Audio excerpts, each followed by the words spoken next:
All right, so we are about a week in after having transplanted the jalapeno peppers, because remember, the sakura are still very weak, so these are going to be discarded. We're not going to do anything with these.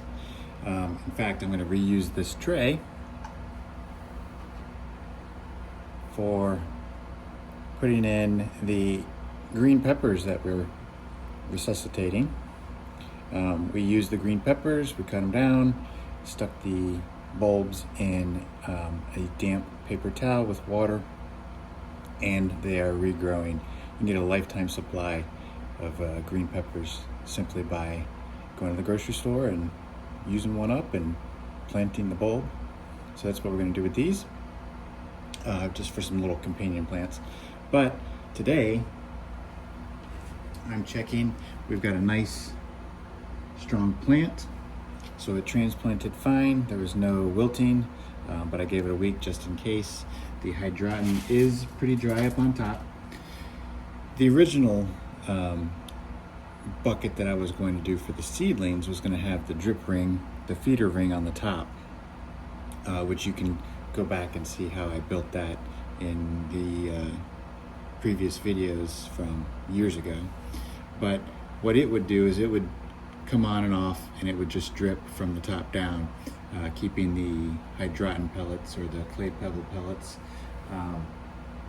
moist at the top, and then you would turn that off once it started seeing some growth. I didn't do that this time because I figured the plant by itself would be strong enough to withstand not needing a top feed system.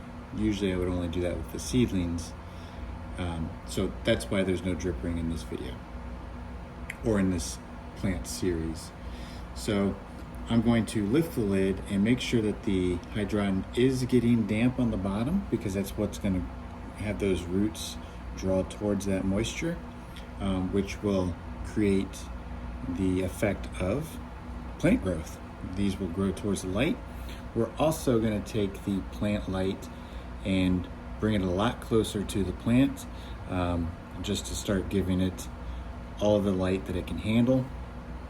We kept it at the very top of the tent during that transfer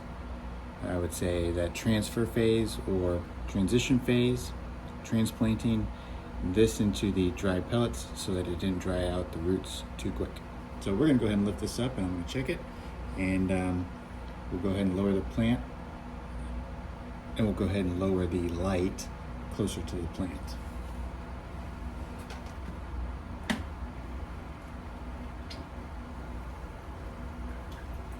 All right, so as you can see, we're definitely getting moisture. So the roots are probably getting quite a bit of water, which is good. We've got some floaters down in there. We've got plenty of air bubbles. Go ahead and set that back down. And we're gonna go ahead and lower the light. Stay tuned.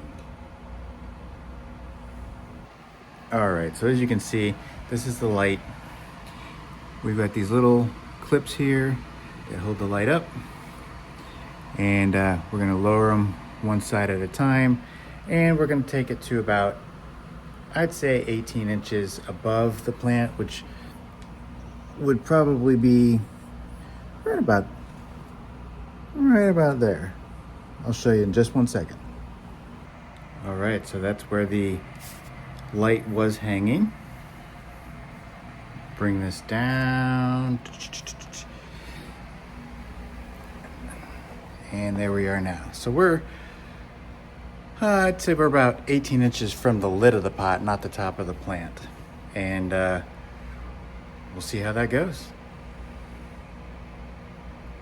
In fact, I think I'm gonna